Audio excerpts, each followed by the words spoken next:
Nggih, niku ada salah satu kisah yang bernama Sayyidina Akasah radhiyallahu anha. Pada waktu itu dekat wafatnya Kanjeng Nabi Muhammad sallallahu alaihi wasallam. Kanjeng Nabi Muhammad sallallahu alaihi wasallam niku merintahaken dateng Sayyidina Bilal bin Rabah supaya adzan.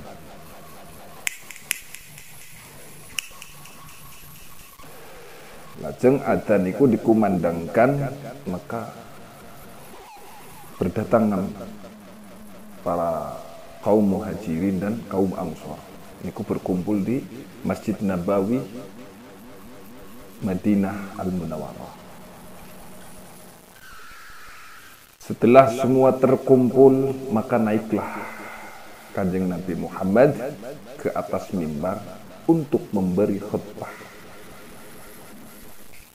Dan ini terjadi setelah turun mudune ayat semunine al-yauma akmaltu lakum dinakum wa atmamtu lakum ni'mati wa raditu lakumul islam dina.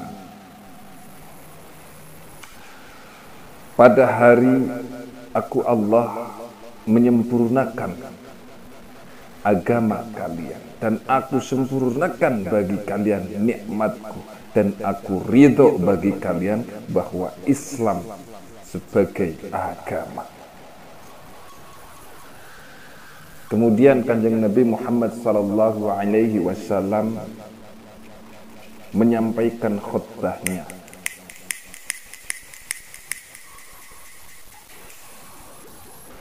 Ma'asyiral muslimin, inni lakum nabiyyan wa nasihan wa da'iyan ilallahi bi'idhni. Wahai jamaah kaum muslimin, sesungguhnya aku adalah nabi kalian, sebagai penasihat kalian dan orang yang mengajak kalian kepada Allah dengan izinnya. Pada hari ini aku ingin bertanya kepada kalian, adakah orang yang pernah teraniaya olehku? Kalau ada, hendaklah berdiri dan kisoslah aku sebelum datangnya kisos terhadapku pada hari kiamat. Begitulah apa yang disampaikan oleh Kanjeng Nabi pada saat khutbah. Para hadirin terdiam dan tidak ada seorang pun dari kaum muhajirin dan kaum ansar yang berdiri untuk mengkisos Kanjeng Nabi Muhammad sallallahu alaihi wasallam. Kemudian Kanjeng Nabi mengulangi seruannya sebanyak 3 kali. Niku berturut-turut. Nah, setelah selesai mengucapkan seruannya yang ketiga kalinya, tanpa diduga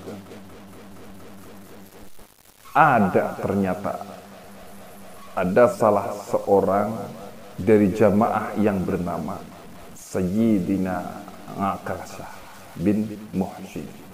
Niku berdiri dan maju berjalan ke arah mimbar Kanjeng Nabi Muhammad sallallahu alaihi wasallam dengan langkah yang pasti. Nah, setelah maju beberapa langkah, maka berhenti Sayyidina Akasah tepat di depan mimbar Kanjeng Nabi Muhammad sallallahu alaihi wasallam. Seraya berkata, "Wahai baginda Rasul, seandainya engkau tidak mengatakan dengan berulang-ulang, kisoslah aku sebelum aku dikisos pada hari kiamat. Apabila aku mempunyai kesalahan dengan kalian,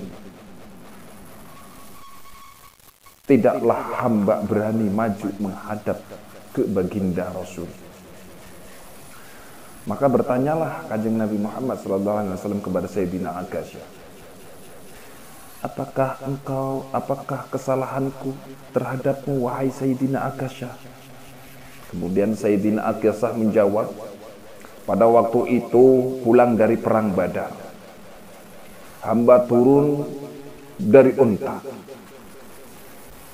Hamba yang waktu itu berada di samping unta baginda. Tiba-tiba baginda mencabut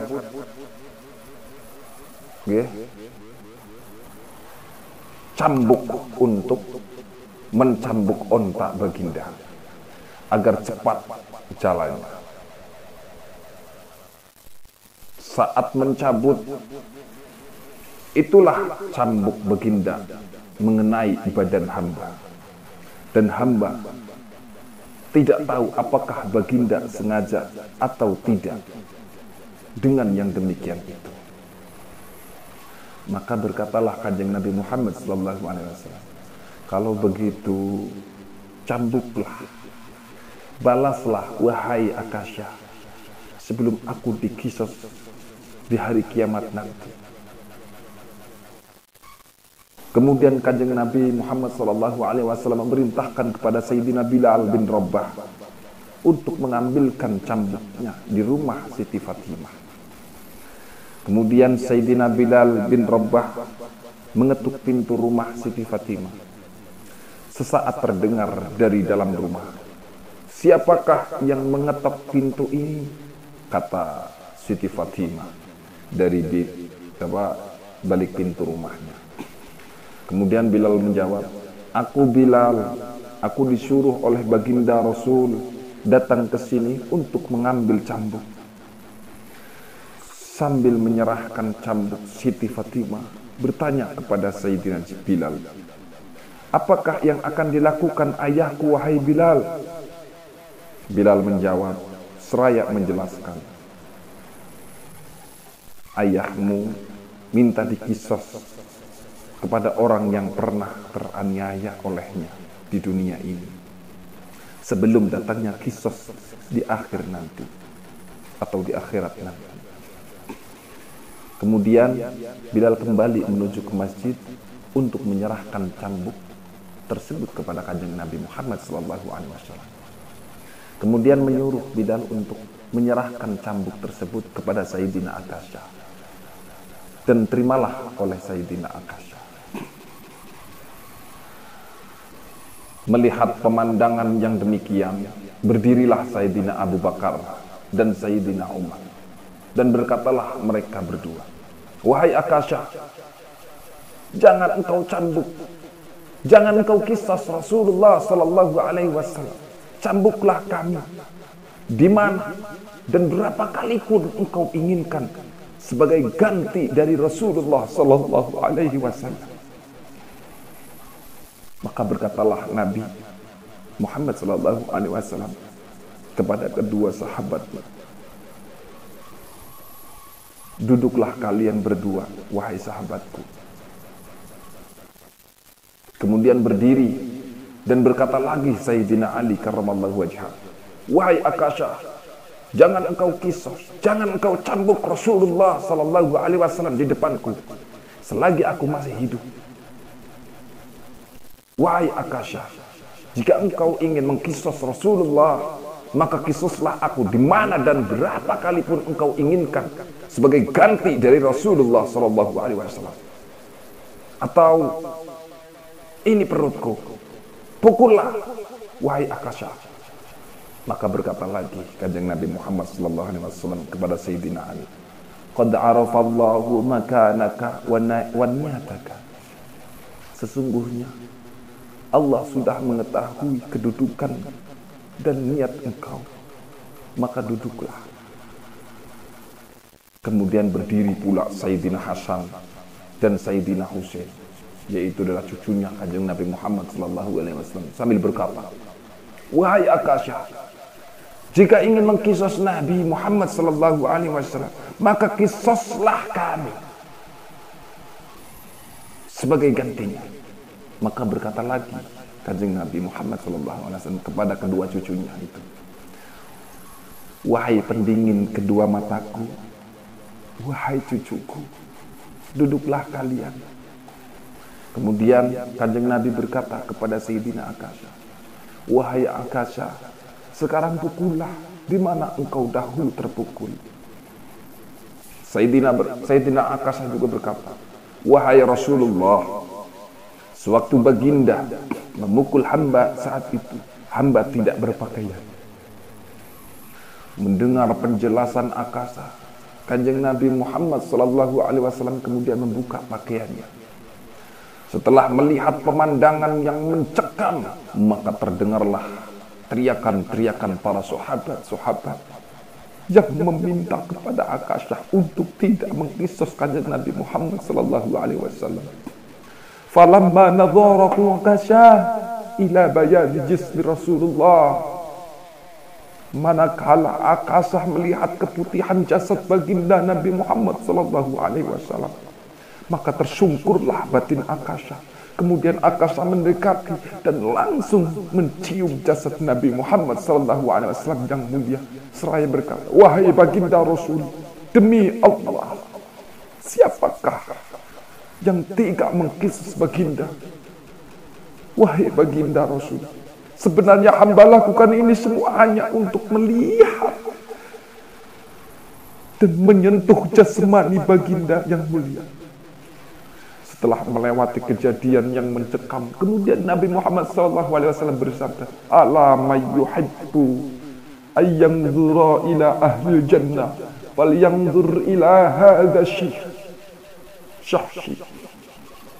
Perhatikanlah, barang siapa yang ingin melihat kepada ahli surga, maka lihatlah ini laki-laki, yaitu adalah Sayyidina Akasha. Hal itu terjadi pada masa Kanjeng Nabi Muhammad SAW. Hal ini tidak mungkin lagi terjadi sekarang. Karena apa? Karena Kanjeng Nabi Muhammad SAW sudah meninggalkan kita lebih dari berapa tahun? 1000 tahun atau 1400 lebih, gitu, 1400 tahun lebih yang lalu. Tetapi hanya dapat dilakukan dengan jalan hakikat, atau dapat dilakukan dengan berwasilah dengan Nur Muhammad sallallahu alaihi wasallam. Dengan jalan hakikat, yaitu artinya jalan mengenal sebenar-benarnya diri, yaitu pertama sebenar-benar jasmani, dan kedua sebenar-benar rohani. Sebenar-benar jasmani dan sebenar-benar rohani adalah daripada Nur Muhammad sallallahu alaihi wasallam. Yang nomor kedua, dengan jalan wasilah, membangsakan jasmani dan rohani ini kepada Nur Muhammad sallallahu alaihi wasallam, sebagaimana yang telah dilakukan oleh datuk kita, yaitu Nabi Adam alaihissalam. Kemudian kita kembali kepada isi khutbah Kanjeng Nabi tadi. Nabi Muhammad SAW berkata, setelah nanti aku kembali ke rahmatullah atau wafat, yang memandikan aku adalah Ali bin Abi Thalib, dan yang menuangkan airnya adalah Al-Fadil Ibnul Abbas serta Usama bin Zaid.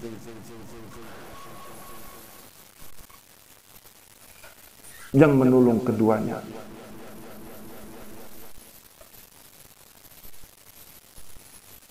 kapanlah aku dengan pakaian, kafanilah aku dengan pakaian atau pakaian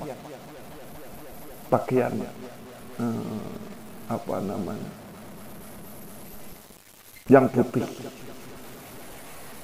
Apabila sudah selesai, maka letakkanlah aku di atas ranjangku, yaitu di rumahku, dekat liang lahatku,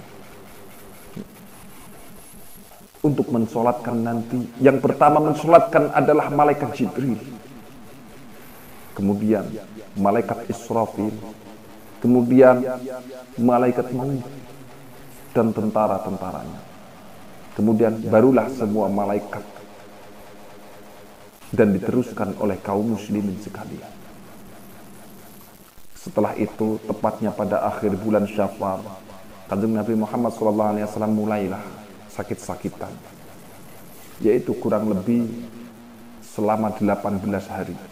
Pada waktu itulah Kanjeng Nabi Muhammad SAW menceritakan tentang ayat terakhir dari Al-Quranul Karim yang turun kepadanya, yaitu Al-Yawma akmaltu lakum dinakum wa atmamtu lakum ni'mati wa raditu lakumul Islam dinan.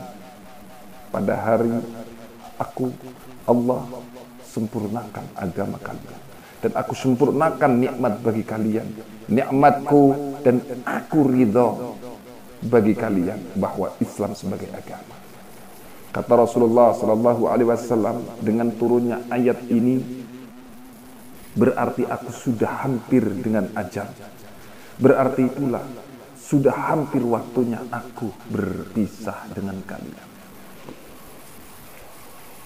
Demi mendengar perkataan Kanjeng Nabi Muhammad SAW yang demikian, maka banyak di antara para sahabat yang menangis, bersedih, serta berduka.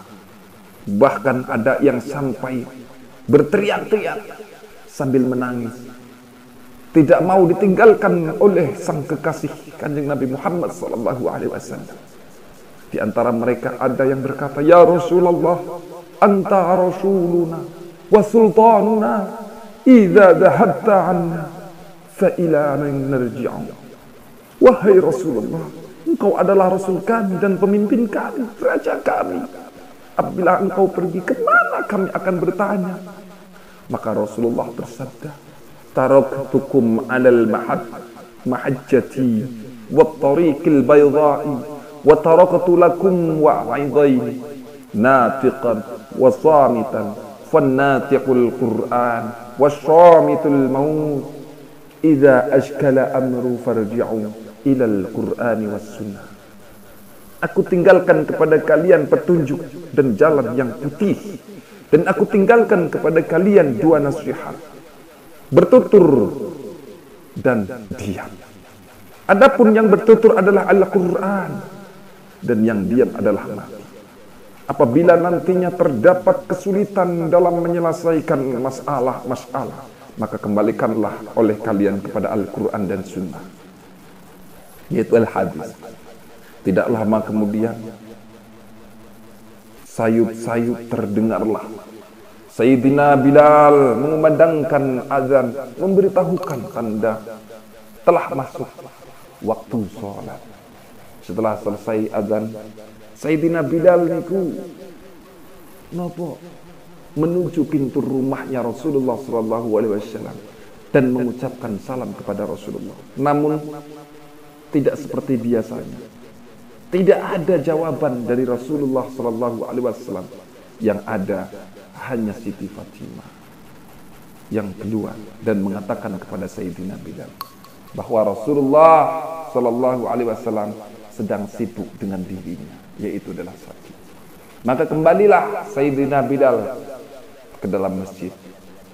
Tidak begitu lama, memancarlah cahaya subuh. Maka Sayyidina Bilal pun kembali untuk yang kedua kalinya ke rumah Rasulullah. Dan di depan pintu ia mengucapkan salam kembali kepada Rasulullah. Mendengar suara salam Bilal, Rasulullah menjawab dan mempersilahkan Bilal untuk masuk ke rumahnya.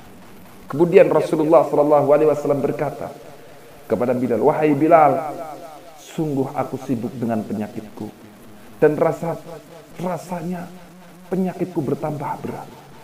Wahai Bilal, perintahkan Sayyidina Abu Bakar untuk mengimami sholat subuh ini." Maka keluarlah Bilal dari rumah Rasulullah SAW dalam keadaan menangis dan meletakkan kedua tangannya di atas kepalanya, tanda berduka dan sedih, sambil berkata di dalam hati, "Ini adalah sebuah musibah. Putuslah harapan kami. Sebenarnya lebih baik aku tidak dilahirkan oleh ibuku daripada aku harus berpisah dari Rasulullah SAW." Sesampainya dalam masjid, Sayyidina Bilal berkata kepada Sayyidina Abu Bakar, menyampaikan pesan Rasulullah. Rasulullah memerintahkan engkau, wahai Abu Bakar, untuk mengimami mereka sholat. Karena Rasulullah dalam keadaan sakit. Kemudian dengan merasa berat, Abu Bakar melangkahkan kakinya maju ke depan untuk mengimami sholat, menggantikan Rasulullah Sallallahu Alaihi Wasallam. Namun apa? Abu Bakar tidak dapat menahan diri karena sangat sedih. Kemudian menangis sampai akhirnya pingsan. Melihat Abu Bakar menjadi imam menggantikan Rasulullah Sallallahu Alaihi Wasallam dan mendengar bahwa Rasulullah sedang sakit, maka gemuruhlah teriakan kaum muslimin yang ada di dalam masjid. Mendengar suara gemuruh dari dalam masjid, maka Rasulullah bertanya kepada anaknya Siti Fatimah, suara apa itu wahai anak? Wahai Fatimah, dan apakah yang terjadi? Siti Fatimah menjawab, Dajjal muslimuna li faqdika. Suara teriakan kaum muslimin karena engkau wahai ayah tidak ada di hadapan mereka. Kemudian Rasulullah Sallallahu Alaihi Wasallam memanggil Sayyidina Ali dan Sayyidina Fadil bin Abbas untuk menuntunnya pergi ke masjid. Maka sholatlah Rasulullah Sallallahu Alaihi Wasallam bersama mereka. Setelah selesai sholat, maka berpalinglah Rasulullah Sallallahu Alaihi Wasallam menghadap kepada para sahabat seraya berkata, Ya ma'syaral muslimin, antum fi wada'i makana fihi alaikum bitaqwallah wa ta'atihi fa inni mufariqud dunya. Wahai jamaah kaum muslimin, kalian dalam peliharaan Allah dan mentaati perintahnya. Sesungguhnya aku akan meninggalkan dunia. Ini adalah permulaan hari akhirat bagiku. Tidak berapa lama setelah itu memerintahkan kepada malakul maut turun kepada kekasihnya, yaitu Nabi Muhammad SAW, dengan rupa yang indah, dan diperintahkan mencabut ruh Rasulullah SAW dengan lemah lembut. Allah berkata kepada malakul maut, turunlah engkau menemui kekasihku Muhammad. Jika engkau diperbolehkan masuk ke rumahnya, maka masuklah. Dan jika engkau tidak diizinkan masuk, maka pulanglah engkau. Maka turunlah malakul maut dengan rupa seorang Arab. Artinya orang Arab. Kemudian memberi salam kepada Rasulullah. Maka dijawablah oleh Rasulullah SAW salamnya. Kemudian Rasulullah bertanya kepada anaknya Siti Fatimah, siapakah tamu yang ada di depan pintu wahai Fatimah? Kata Siti Fatimah, ada seorang laki-laki Arab. Kemudian keluarlah Siti Fatimah dari rumah dan berkata kepada tamu yang ada di depan pintu rumahnya, ayahku sedang sakit. 3 kali Rasulullah bertanya kepada Siti Fatimah, dan Siti Fatimah tetap menjawab seperti yang pertama, yaitu ayahku sedang sakit. Kemudian melihat Rasulullah dengan pandangan batin, aku kata Fatimah, melihat Rasulullah gemetar dan berubah warna kulit Rasulullah. Kemudian Rasulullah berkata kepada Fatimah, tahukah engkau siapakah tamu kita itu wahai Fatimah? Fatimah menjawab, tidak tahu wahai ayahku. Maka Rasulullah berkata, menjelaskan, huwa hazimul ladzati wa qati'u syahwati wa mufarriqul jama'ati wa mu'ammirul kubur. Dia adalah si pemutus kelazatan dunia, pemutus keinginan syahwat, pemisah jamaah, dan pembangun kuburan. Mendengar ucapan ayahnya, yaitu Rasulullah, maka menangislah Siti Fatimah dan merasakan kerugian besar karena akan berpisah dengan ayah yang sangat dicintainya. Kemudian berkatalah Siti Fatimah, putuslah wahyu dan tidak akan aku dengar lagi suaramu wahai ayah. Melihat anaknya sangat bersedih dan menangis, berkatalah kemudian Rasulullah, La tabki fa innaka awwalu ahli luhukum. Janganlah menangis wahai anakku Fatimah. Engkau adalah orang yang pertama yang akan menemuiku nanti.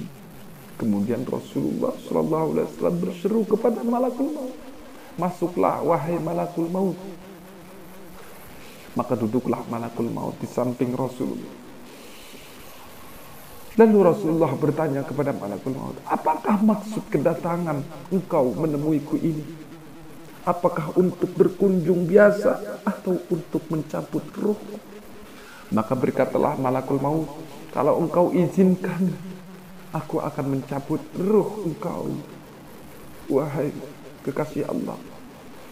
Tetapi jika tidak diizinkan, aku akan pulang.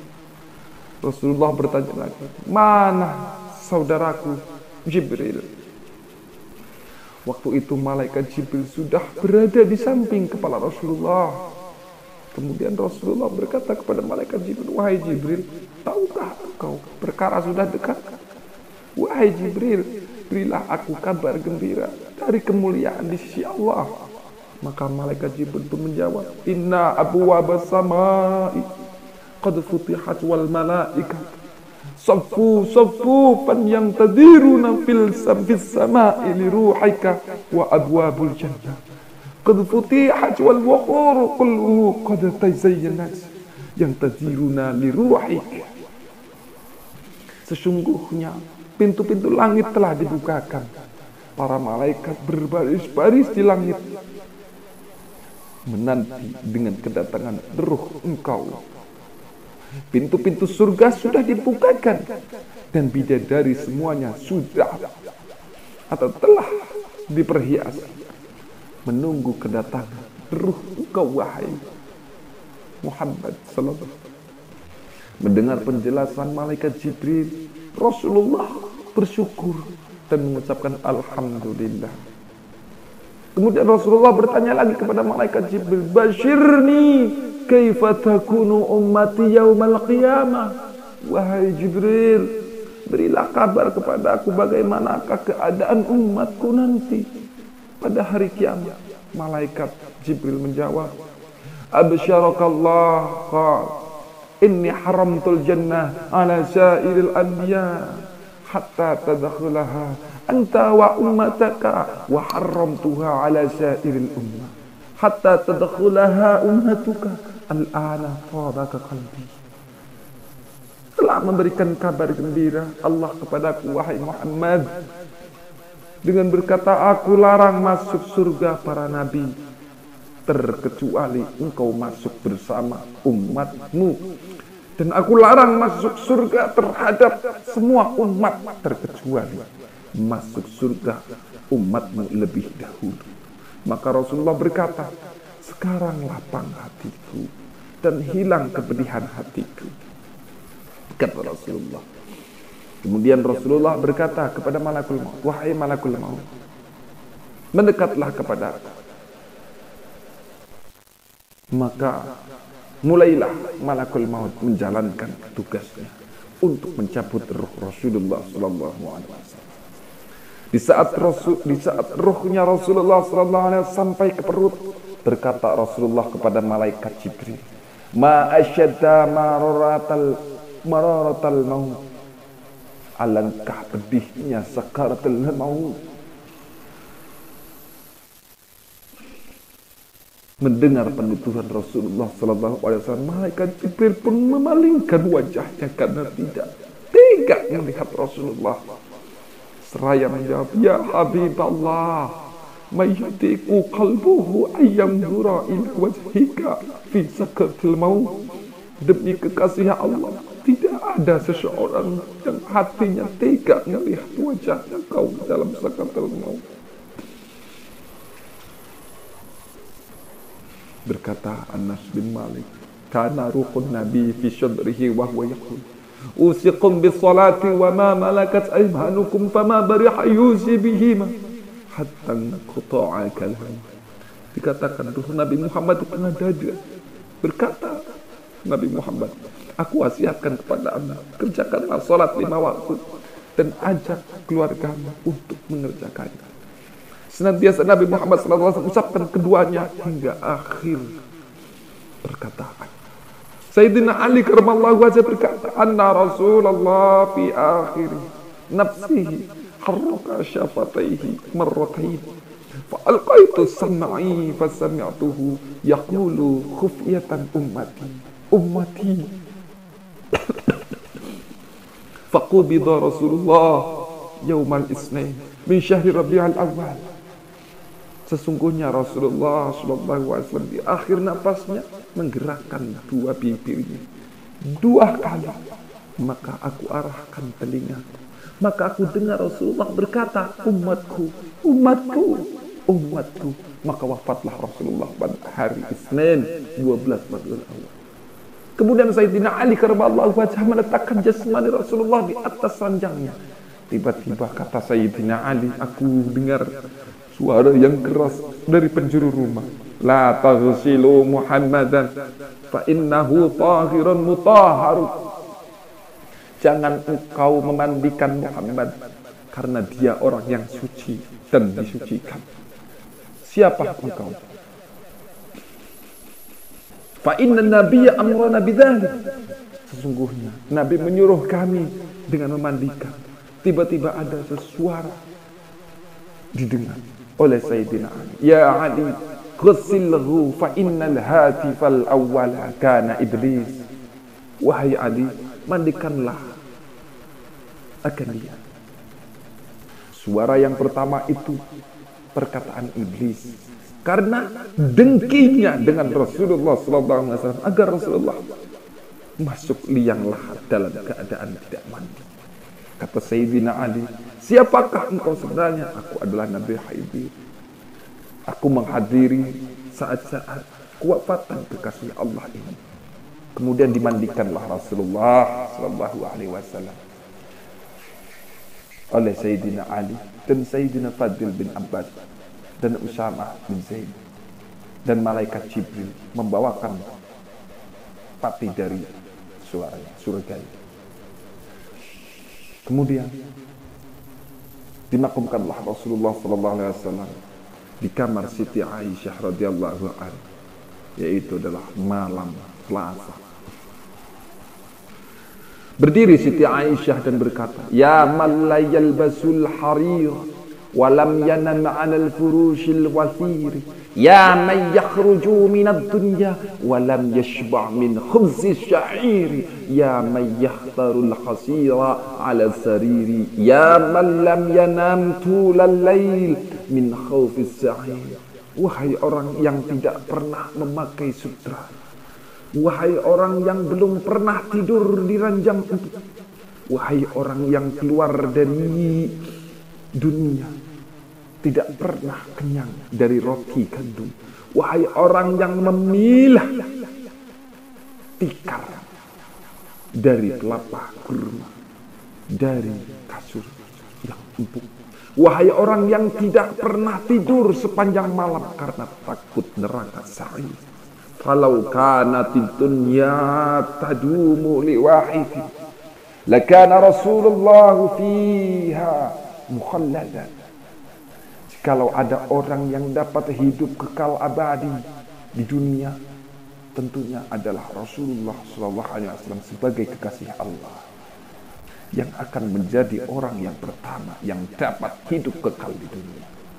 Wahai saudaraku yang dimuliakan Allah, kalimat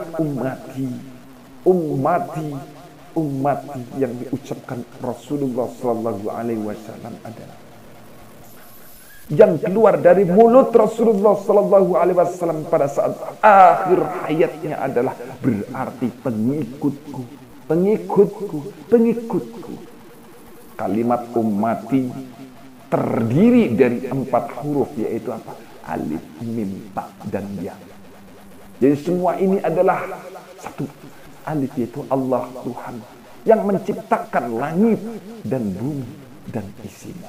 Yang nomor kedua adalah mim, Muhammadur Rasulullah, dan adalah Nabi Muhammad sebagai wasilah kepada Allah. Dan kita umat adalah daripadanya, dan hakikat diri pun adalah daripadanya. Min, kosong di tengahnya. Itu adalah isyarat daripada zat Tuhan yang laisa. Diri Tuhan adalah rahasia bagi Muhammad Rasulullah SAW. Yang ketiga adalah takwa. Artinya takwa kepada Allah dan Rasulnya. Yang keempat adalah ya. Artinya aku. Mereka yang beriman kepada Allah dan Rasulnya, kemudian bertakwa kepada Allah. Aku kata Nabi, yang akan memberikan syafaat, yaitu pertolongan pada hari kiamat.